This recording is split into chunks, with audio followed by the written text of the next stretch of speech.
Assalamualaikum warahmatullahi wabarakatuh. Selamat malam Bapak Ibu. Saya hari ini akan berbicara mengenai feel good, law of attraction.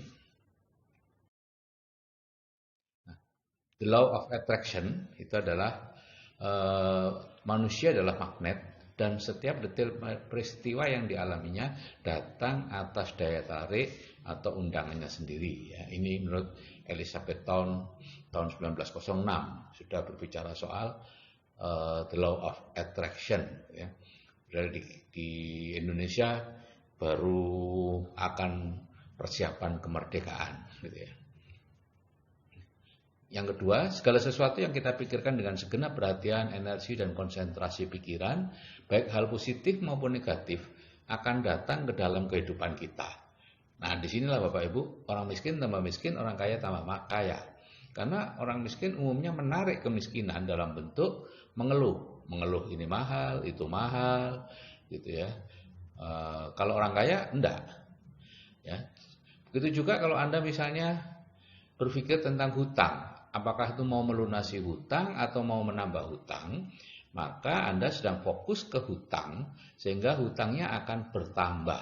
Ya, sehingga meskipun Anda ingin melunasi hutang, tetap saja hutangnya akan bertambah. Jadi lupakan hutang, berpikir saja tentang kemakmuran. Ya. Pikirkan hal-hal yang positif, yang negatif lupakan. Bukan berarti Anda melupakan hutangnya, ya hutangnya tetap dibayar dengan secara otomatis begitulah diatur ya sehingga Anda tidak lagi fokus ke hutangnya. Atau lebih singkat lagi, the law of attraction itu pikiran menjadi kenyataan. Nah, sekarang bagaimana perasaan dan pikiran, ya. Dulu kita mengatakan law of attraction itu karena pikiran, tapi sebenarnya kalau diteliti, kekuatan pancaran gelombang energi dari jantung itu lebih kuat 5 kali lipat dibandingkan dari otak. Ya, sehingga perasaan itu memancar lebih kuat dibandingkan pikiran. Sehingga sesungguhnya pengendali dari loa itu bukan pikiran, tapi perasaan atau emosi yang menyertai pikiran itu. Apakah Anda berpikiran atau berperasaan negatif, sedih, marah, benci, dan lain-lain, atau Anda berperasaan positif, itulah yang menentukan. Jadi perhatikan saja perasaan Anda, aturlah supaya selalu merasa baik atau feel good. Nah, ini adalah level-level energi emosi atau perasaan ya. Usahakan ada di level power terus ya, minimal 200 itu energinya ya, berani atau afirmasi penegasannya. Percaya, yakin, optimis, memaafkan, memahami. Anda lihat makin ke atas itu energinya makin besar. Di situ ketenangannya, tenang, hening, kebahagiaan yang luar biasa, emosi yang tidak terlukiskan itu karena pencerahan ya, dan sebagainya.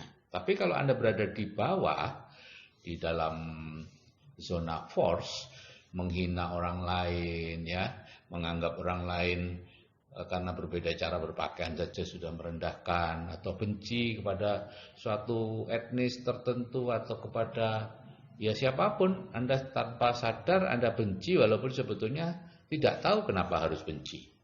Karena diisi orang aja gitu ya. Anda lihat, baca, hilangkan mental block ya, itu ada di situ kenapa Anda bisa membenci. Dan hasrat atau keinginan yang sangat kuat sehingga kemerungsung istilahnya ya gitu ya. Khawatir, menyesali, putus asa gitu ya. Nah, itu lebihan ya. Saya banyak mendapat pertanyaan atau pernyataan, "Dok, kalau saya misalnya ingin 100 juta 1 tahun lagi." Wah, itu kemerungsung banget, itu negatif banget, Bapak. Hati-hati ya. Santai aja, Anda akan sampai ke sana. Ini ada 4 langkah untuk jadi selalu feel good atau selalu merasa baik ya. Yaitu dengan membuat buku syukur dan jurnal syukur. Yang kedua, bersikap fleksibel. Dan yang ketiga, berpikir bahwa semua hal belum bisa dinilai karena memang belum selesai. Dan keempat, kalau terpaksa ya anggap gila sementara. Ini akan saya bahas satu persatu ya. Membuat buku syukur dan jurnal syukur itu seperti ini Bapak Ibu ya. Buku syukur berisi hal-hal yang kita syukuri sejak kita lahir sampai hari ini. Jadi membuatnya cukup sekali saja gitu ya. Cuman sering dibaca.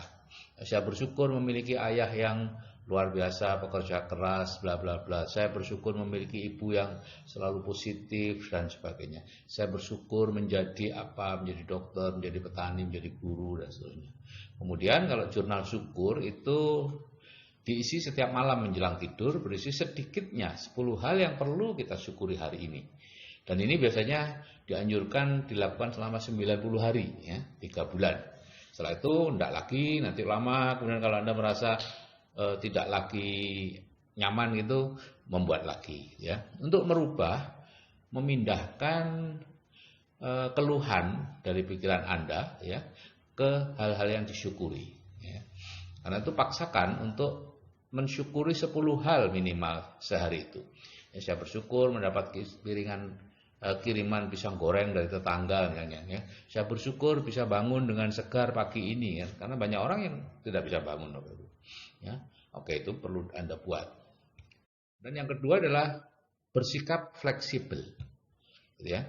Jadi apapun yang terjadi, misalnya Bapak Ibu berharap terjadinya A, dapatnya B, ya kita menerima aja dengan baik, ya. Karena apa? Karena kita yang merencanakan, tapi tetap Tuhan juga yang menentukan. Apapun yang terjadi itu bisa terjadi hanya atas izinnya.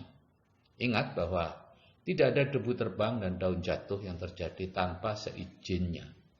Nah, banyak orang yang katanya beragama dan percaya pada Tuhan, tapi ketika terjadi situasi yang menurut dia buruk atau tidak menyenangkan, mereka habis-habisan menyalahkan orang yang dianggap bertanggung jawab atas hal itu.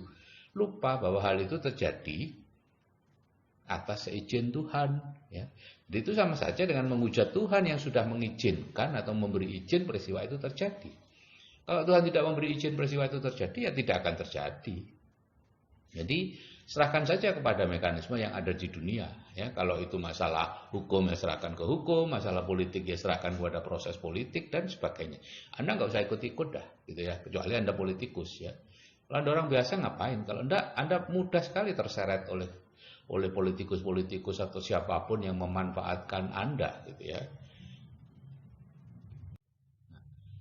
Kemudian yang ketiga adalah berpikir bahwa semua yang terjadi ini belum selesai.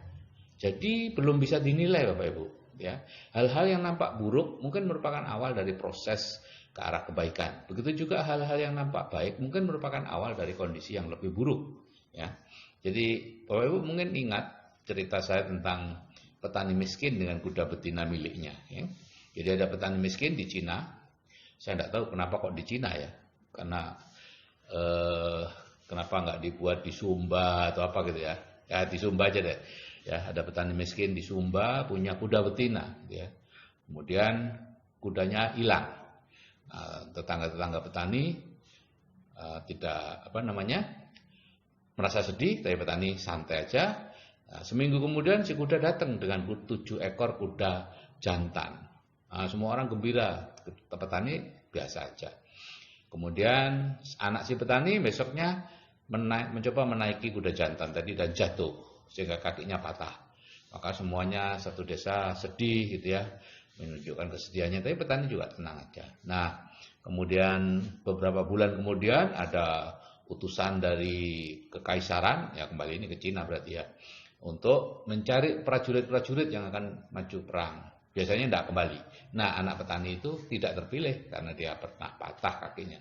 Jadi Bapak Ibu di sini kelihatan bahwa negatif itu awal dari positif, yaitu hilangnya kuda, itu awal dari, kalau kudanya tidak hilang, petani nggak dapat tambahan 7 ekor kuda jantan, dan seterusnya. Jadi Bapak Ibu, santai saja, ya. Jangan terbawa situasi sesaat. Tetaplah merasa baik, karena itu belum dinilai, ya, belum bisa dinilai.